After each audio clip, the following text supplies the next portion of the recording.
أعوذ بالله من الشيطان الرجيم. بسم الله الرحمن الرحيم.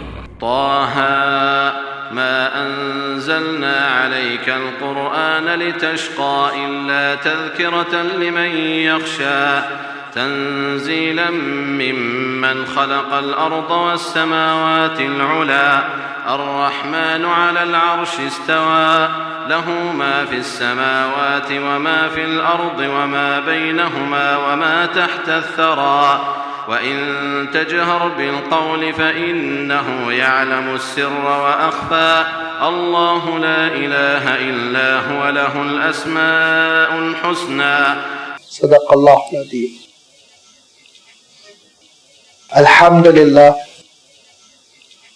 الحمدللہ رب العالمین والصلاة والسلام على سید المرسلین وعلى آلہ واصحابہ اجمعین. اما بعد. سورہ طٰہٰ کا یہ پہلا رکوع ہے جس کے بھی آپ کے سامنے تلاوت کی گئی.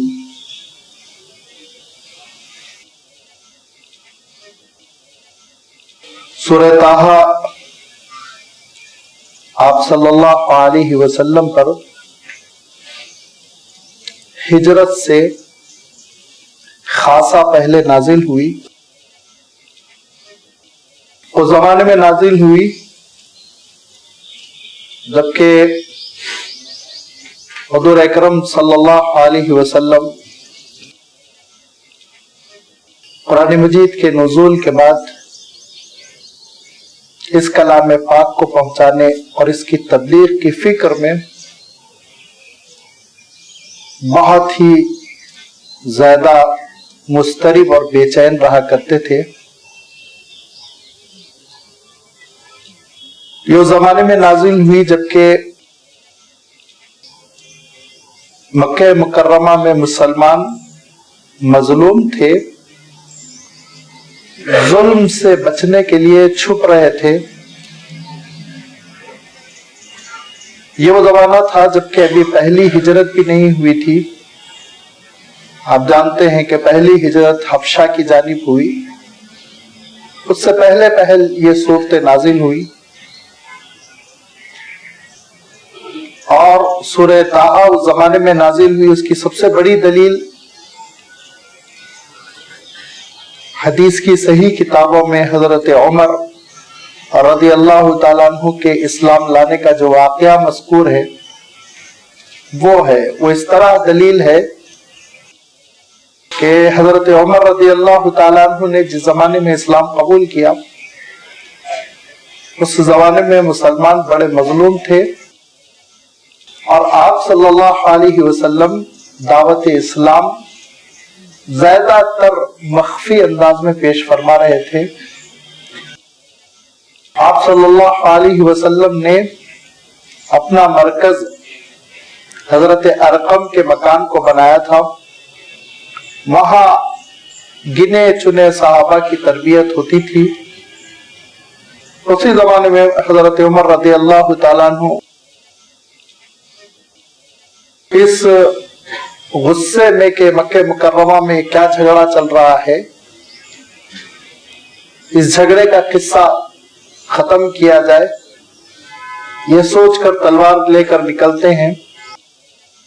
راستے میں ایک وہ صحابی ملتے ہیں جنہوں نے اسلام قبول کر لیا تھا لیکن اپنے اسلام پر انہوں نے ابھی پردہ ڈال رکھا تھا. حضرت نعیم یا حضرت نعیم رضی اللہ تعالیٰ عنہ. انہوں نے کہا کہاں تلوار لیے آپ جا رہے ہیں؟ تو حضرت عمر نے اپنے ارادے کا اظہار فرمایا جس پر انہوں نے کہا پہلے اپنے گھر والوں کی خبر لیجئے. رخ پھیرنا چاہتے تھے. کہا میرے گھر والوں کو کیا ہوا؟ تو کہا آپ اپنے ہمشیرہ کی خبر لیجئے، اپنی بہن کو دیکھیے وہ کیا کر رہی ہیں. حضرت عمر رضی اللہ تعالیٰ عنہ اپنی ہمشیرہ کے گھر پہنچے.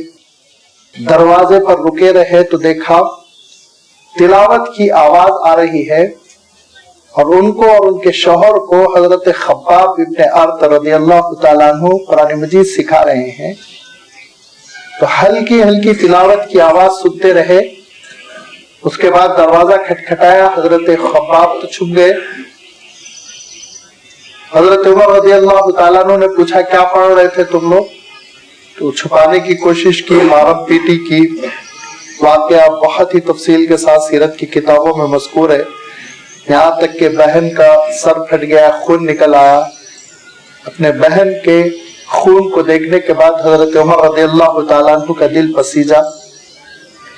اس کے بعد کہا کہ اچھا میں دیکھنا چاہتا ہوں تم لوگ کیا پڑھ رہے ہو. انہوں نے کہا کہ ہم کو ڈر ہے آپ ضائع کر دیں گے. قسم کھائی حضرت عمر رضی اللہ تعالیٰ عنہ نے. تو جو صحیفہ پیش کیا وہ صحیفے میں یہی سورہ طٰہٰ کی ابتدائی آیتیں لکھی ہوئی تھی. طٰہٰ ما انزلنا علیک القرآن لتشقی سے لے کر لوح الاسماء الحسنی تک. حضرت عمر رضی اللہ تعالیٰ عنہ نے کہا کہ واقعی یہ تو غیر انسانی کلام لگ رہا ہے, عجیب و غریب تاثر ہے. یہ لفظ سن کر, یہ جملہ سن کر حضرت خباب برآمد ہوئے اور انہوں نے کہا کہ عمر اسلام قبول کر لو, اسلام قبول کر لو, کیونکہ خدا کی قسم میں نے آپ صلی اللہ علیہ وسلم کو یہ دعا مانگتے ہوئے سنا کہ اے اللہ آپ اسلام کی تائید فرمائے, اسلام کو آپ تقویت بخشے, یا تو ابو جہل کے ذریعے سے یا عمر کے ذریعے سے. اگر عمر تم سبقت کر گئے تو یہ نعمت تم کو ملے گی. تو حضرت عمر رضی اللہ تعالیٰ عنہ نے پھر اہتمام کے ساتھ ارادہ فرمایا, حضور اکرم صلی اللہ علیہ وسلم کی خدمت میں حاضر ہوئے, اسلام قبول کیا. یہ اختصار کے ساتھ واقعہ میں صرف اس لیے عرض کر رہا ہوں تاکہ ہم کو یہ پتا چلے کہ اس زمانے میں سورہ طٰہٰ نازل ہو چکی تھی. یہ وہ سورت ہے جس کے بارے میں ایک روایت میں یہ آتا ہے کہ اللہ تعالیٰ نے فرشتوں کو یہ سورت سنائی.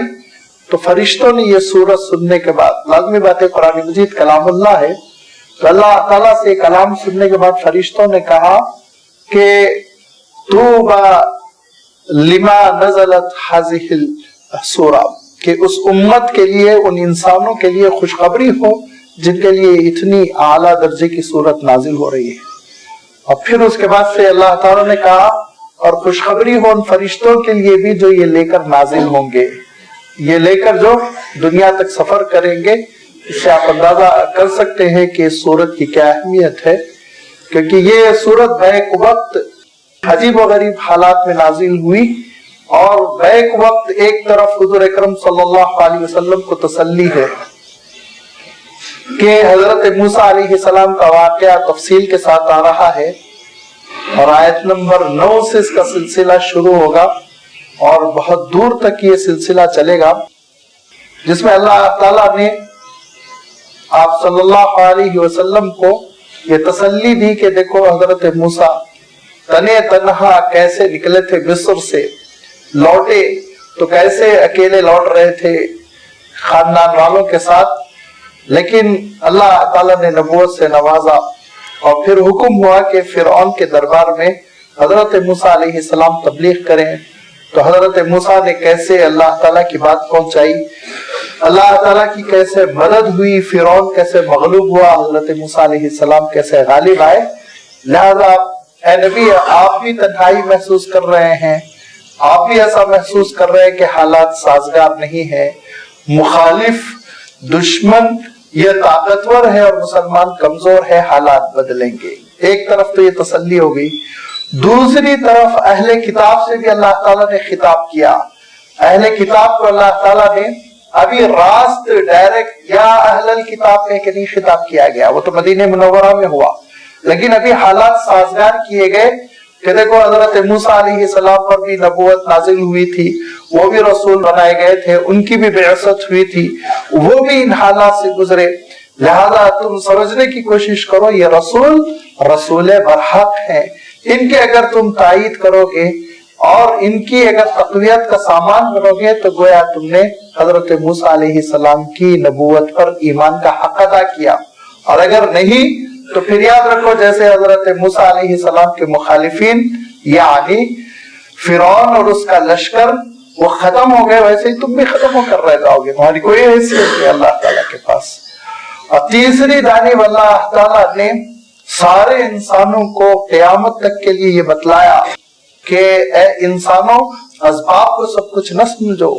جس حقیقت کو سورۃ الکہف میں بھی میں نے نمایاں کیا کہ اسباب کو سب کچھ نہ سمجھو، مسبب الاسباب پر ایمان رکھو. وہ پروردگار جس نے اس پوری کائنات کو پیدا کیا اور وہ مالک حقیقی جو ذرے ذرے کا اونر اور مالک ہے، اس کی قدرت پر ایمان رکھو. اس کا حکم یہ صادر ہو کر رہے گا، اس کا فیصلہ نافذ ہو کر رہے گا.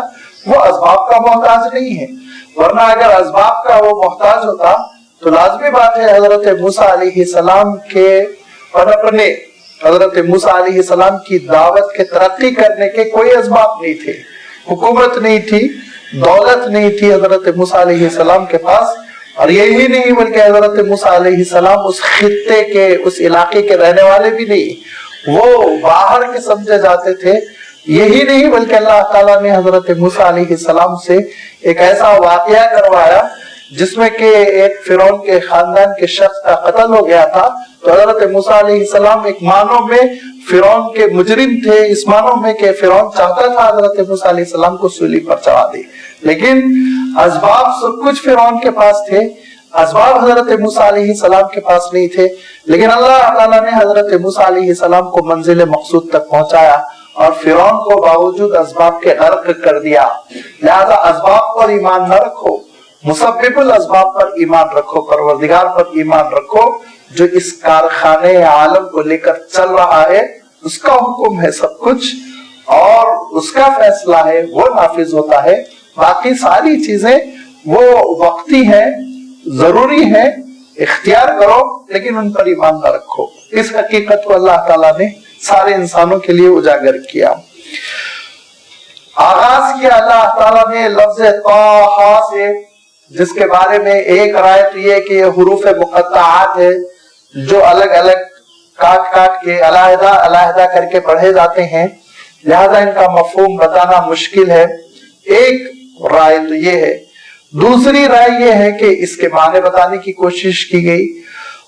مثلا بعض صحابہ نے کہا کہ طٰہٰ، اس کا مفہوم یہ ہے کہ طٰہٰ سے مراد اللہ تعالیٰ نے آپ صلی اللہ علیہ وسلم کی ذات مبارک کو لیا، اور ہا سے مراد زمین کو، حاذی الارض، اور اے نبی آپ اس روئے زمین کی جانب نبی اور رسول بنا کر بھیجے جا چکے، یہ مفہوم کیا.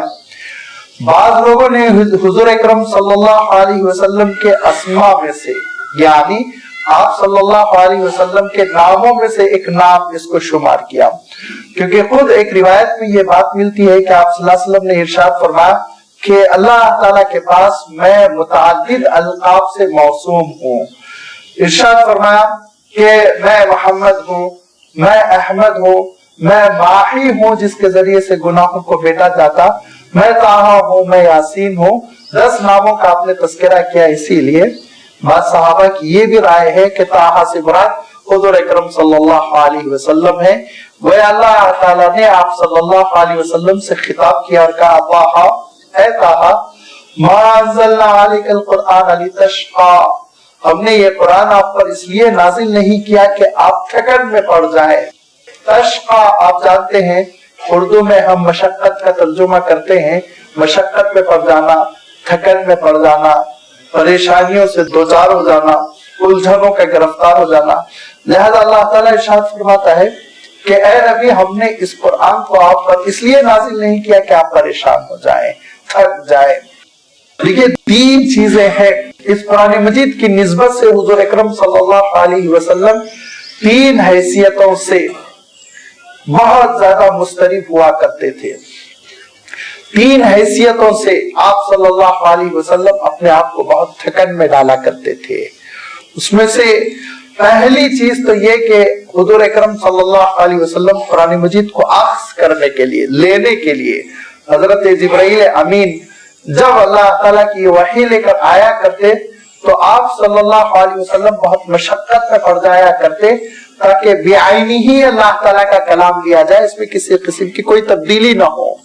یہ بہت بڑی ڈیوٹی ہوتی ہے، بہت بڑی ڈیوٹی ہوتی ہے.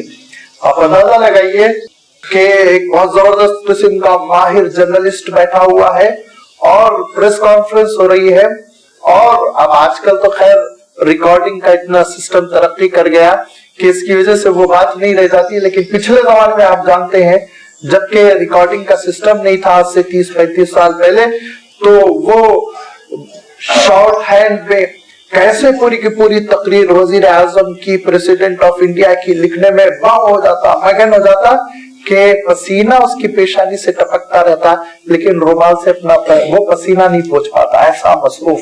کیوں؟ کوئی لفظ چھوٹ نہ جائے, اس کو یہ فکر, اس پر یہ فکر طاری ہے. اگر لفظ چھوٹ جائے, جملہ چھوٹ جائے, کیا ہونے کا ہے, دوسرا بھی تو رپورٹر ہے, وہ بھی تو لکھ رہا ہے, تیسرا بھی تو ہے, اچھے خاصے لوگ بیٹھے ہوئے ہیں, لیکن احساس ذمہ داری کی وجہ سے وہ بہت پریشان ہوا کرتا ہوں. اب آپ سوچئے, یہ تو ایک بہت ہی معمولی سی مثال ہوئی سمجھنے کے لیے. حضور اکرم صلی اللہ علیہ وسلم پر جب کلام پاک نازل ہوتا تو ایک طرف تو پروردگار کا کلام ہے, کلام الہی, اور دوسری طرف یہ فکر کہ آپ صلی اللہ علیہ وسلم واحد ذریعہ ہے اس کلام کو محفوظ کرنے کا, انسانوں تک منتقل کرنے کے لیے آپ صلی اللہ علیہ وسلم کے سوا کوئی اور ذریعہ نہیں ہے, آپ ہی کو تنہا یہ پہلے کلام لینا ہے. لہذا حضور اکرم صلی اللہ علیہ وسلم اس فکر میں اور اس احساس ذمہ داری میں بہت ہی مشقت میں پڑ جاتے, گھبراہٹ ہوتی. حضور اکرم صلی اللہ علیہ وسلم کی پیشانی سے پسینہ ٹپکنے پڑتا, جسم تھر تھر کانپنے لگتا. اللہ تعالیٰ نے آپ صلی اللہ علیہ وسلم کی اس الجھن اور اس پریشانی کو دور کرتے ہوئے ارشاد فرمایا کہ اے نبی, یہ قرآن پاک آپ پر جو نازل ہو رہا ہے اس کے بارے میں آپ ہرگز اس اندیشے میں نہ رہیں کہ کچھ حصہ اس کا بچ جائے گا اور کچھ حصہ اس کا ایسا ہو جائے گا کہ آپ اس کو پڑھ نہ پائے. ایسا نہیں ہوگا, ہرگز نہیں ہوگا. سنقرئک فلا تنسیٰ, ایسا ہم آپ کے سینے میں اس کو پیوست کریں گے, جاگزی کریں گے, آپ بھولیں گے نہیں. یہ کلام پاک آپ بھولیں گے نہیں, یہ ہمیشہ کے لیے آپ کے سینے میں محفوظ ہو جائے گا. یہ اللہ تعالیٰ کی ڈیوٹی ہے, آپ کی ڈیوٹی نہیں. آپ اتنی مشقت پہ نہ پڑے. لا تحرک به لسانک لتعجل به ان علینا جمعہ وقرآنہ, اتنا آپ جو جلدی جلدی زبان کو حرکت دے رہے ہیں, گھبرائیے مت, آپ زبان کو حرکت نہ دیں, ہم آپ کے سینے میں اس قرآن پاک کو جمع کر دیں گے.